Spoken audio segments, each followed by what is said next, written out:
صدف واژه‌ای فارسی تاجیکی است.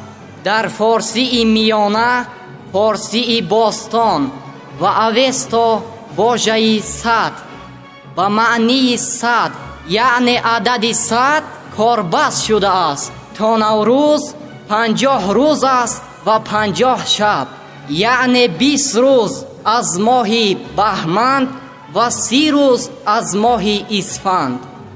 صدای فرخی ما باز هم سفری کشوری صاحب استقلال ما را کرد و باید ما همه ساله چون جشن نوروز و مهرگان آمدنش را با عشق و شادباشی بیشتر، محبوبیت و صداقت ارزنده تر و با آغوش بازتر استقبال نماییم، زیرا سرسبزی و خرمی مرد دهقان از جشن صدف ابتدا پیدایش آتش و شاهی پادشاهی هوشنگ ارتباط دارد.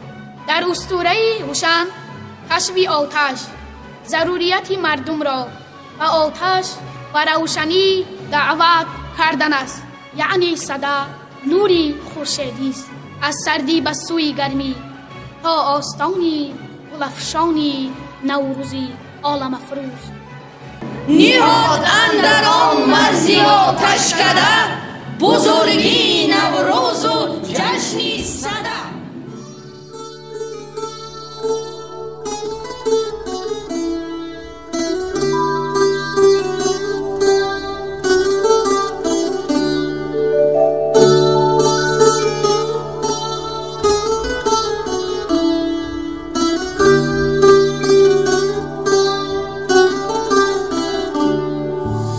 هوشنگ آمد به ما جشنی صدف، جشنی شاهانی خراسانی بزرگ. آتشی که در صدف روشن شود هست رمزی روحی مردانی بزرگ. خیز خیز تا جشنی صدف برپا کنیم، رسمی اجدادی خود احیا کنیم. روش گرم و بوش نرم و خوش خوب، مژده بخشی بختی پیروز است او. سبز دامن است و گلگردان صدف، پیشگامی جشن نوروز است او. خیز خیز تا جشنی صدف برپا کنیم، رسمی اجدادی خود احیا کنیم.